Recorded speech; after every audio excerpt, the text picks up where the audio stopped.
Walking for exercise and weight loss over the age of 50 is an incredible way not only to get in shape, but stay in shape as well, if you do it the right way. I've lost over 20 kilos or 44 pounds and I've kept that off for about 16 years.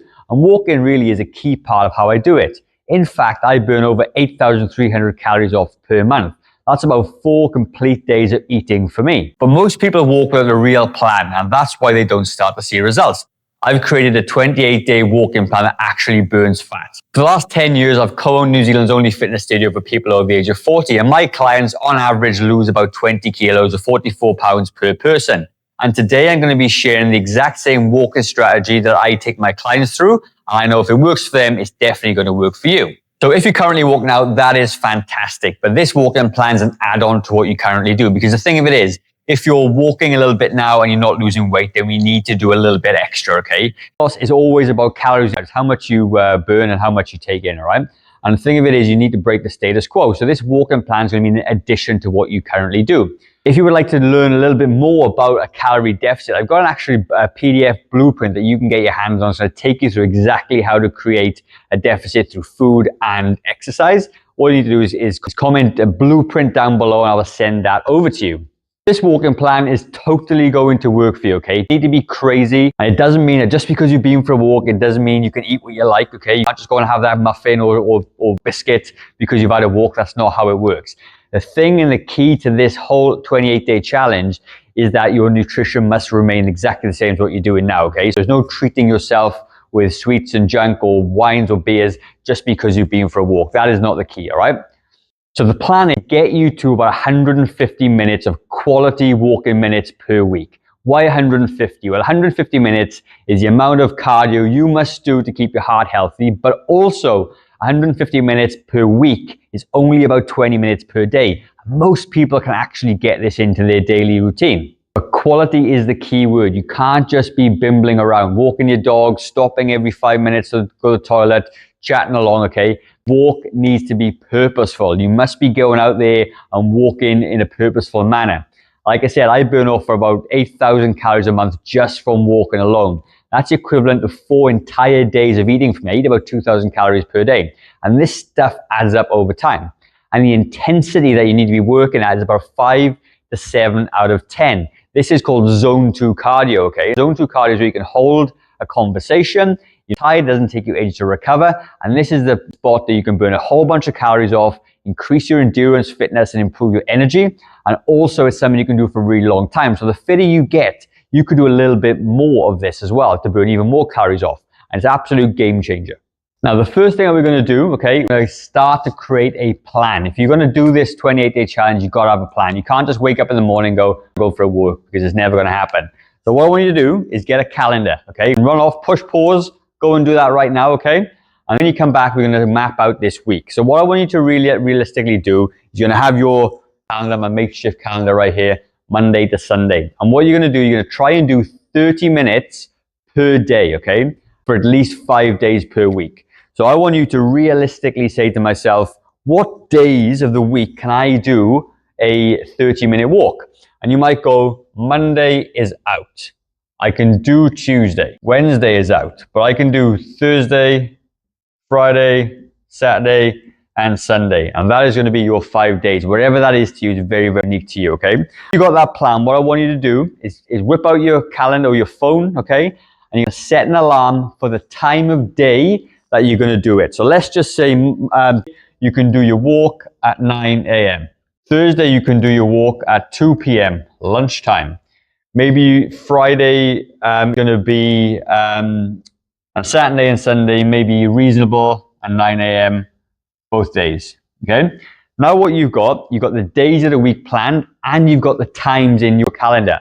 You're going to set an alarm on your phone for exactly those times on those days, and the alarm is going to go off at the designated time and you're going to go for a 30-minute walk. That is a super important thing to do. Now, over the course of 28 days, all right, what I want you to do is focus on doing the thing. You simply go for that 30-minute walk, zone 2 cardio, 6 or 7 out of 10 difficulty. And the rule is not to miss than 2 days. And what does that look like? Well, you could start off on week 1 and you'll tick off Tuesday, you'll tick off Thursday, you miss Saturday, but whatever happens, do not miss Sunday, okay? So you can give yourself a little bit of leeway, but you've also got 2 other days you may be able to get this done as well. And you're literally going to ensure that you get to this. So in a course of 4 weeks, the amount of time that you could only miss is 4 days, okay? 4 days. Super important, because consistency is the absolute key for this kind of. And the reality of it is, I want you to craft out time in your day to make exercise and movement a habit, because that is how you do it. Like I said, I burn off 8,300 calories a month by doing it. And every single day, if I can put a screenshot of my calendar up for you, you can see I block these times off personally. And if I can do it, I know you can do it. That's exactly what it takes. Now, if you're doing this, you're probably fairly new to exercise, okay? Start walking. So the first thing I want you to do before you even go for this walk is a little bit of a dynamic warm-up, okay? I want you to hold on to maybe a chair or something. Before you do this walk, okay, it's going to be a little bit more than what you normally do. I want you to do 10 leg swings going forward on each leg. You're going to warm up the hamstrings, the glutes, okay? Work on some muscles on the stabilizing leg so you don't fall over, okay? It's going to improve your balance. You can do the same thing on the other side. If you've got good balance, you can use no hands. Then what I want you to do is come to the front this way and swing the legs in front of the body. Now, if you've had a hip replacement or sore hips, maybe skip this warm-up, okay? Do 10 on the other side. Then what I want you to do is hold on to the back of the chair or a wall, and you're going to do 20 calf raises, okay? Get those calves nice and strong, okay? Doing this. It's going to help you avoid injury when you start going for these walks. And then the last thing I want you to do is marches on the spot, okay? You're going to march up and the other side. And what this is going to do is going to work on the hip flexors just a little bit. These muscles can be quite weak in some people. And also as well, top tip for you, if you keep your toe up as well, you're going to work on the tibialis anterior, the muscle at the front. It's going to help you keep your foot up nice and high, not let the foot drop, and it's going to help you avoid tripping over things, okay? I want you to do this warm-up before you do your walks. It's going to make you feel better, okay? It's going to help you avoid injury and whatnot as well. And once you've done your warm-up, you're going to go for your walk. Like I said, not going to miss more than 2 days, but there's a couple of things I want you to do to make sure that you see in progress. Number 1, I want you to weigh yourself about 3 times per week, on a Monday, on a Wednesday, and maybe a Saturday or Friday, okay?